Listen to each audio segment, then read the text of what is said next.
গতকাল চট্টলা ট্রেনের উপর দিয়ে এক ভূমিকম্প সৃষ্টি হয়েছে। একথা কেন বললাম? গতকালকে আমি চট্টলা ট্রেনে কমলাপুর থেকে বিমানবন্দরে আসি। কমলাপুর থেকে আসার সময় চট্টলা ট্রেনের মধ্যে প্রচুর পরিমাণে যাত্রী ছিল। বসার তো দূরের কথা, দাঁড়িয়ে যাওয়ার খুব কষ্টকর ছিল।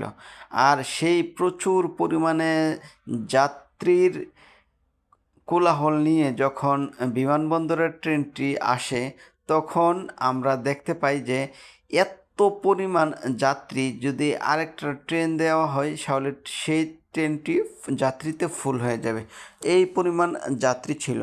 আমি খুব তাড়াতাড়ি করে বিমানবন্দরে এসে খুব তাড়াতাড়ি করে নেমে গেলাম। তারপর নেমে আমি পরিস্থিতি দেখলাম যে মানুষ ট্রেনে ওঠার জন্য এদিক সেদিক ঘোরাফেরা করতেছে, মানে এদিক সেদিক দৌড়াদৌড়ি করতেছে, জায়গা পাচ্ছে না, কোন বগিতে উঠবে, কিভাবে উঠবে। মানুষের মধ্যে একটি হতাশা, জনদুর্ভোগ।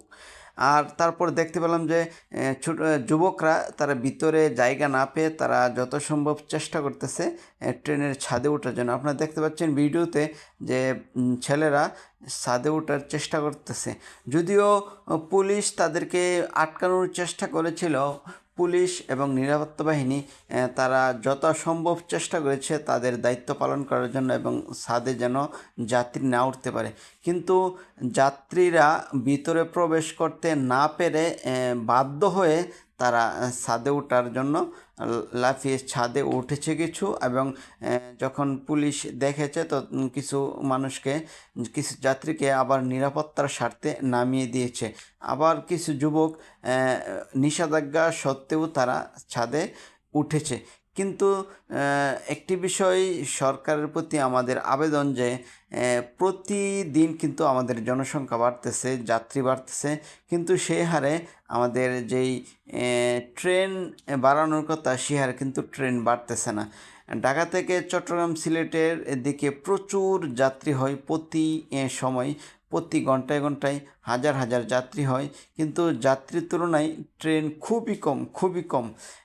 কিছু কমিউটার ট্রেন আছে, সেগুলো ঠিকভাবে চলাচল করে না।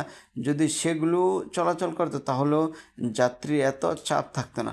তো সরকারের প্রতি আমাদের আবেদন, যথাসম্ভব ট্রেন বৃদ্ধি করতে হবে এই লাইনের মধ্যে।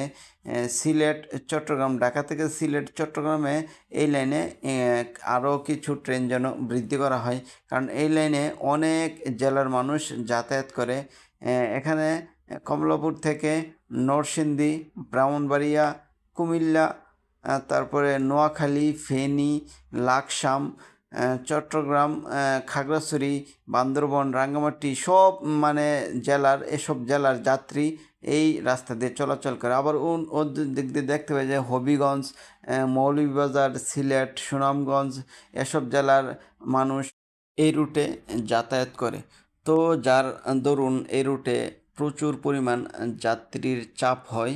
তো সরকারের প্রতি আবেদন, এই বিষয়টি লক্ষ্য রেখে আমাদের এই লাইনে আরও কিছু ট্রেন বাড়াতে হবে।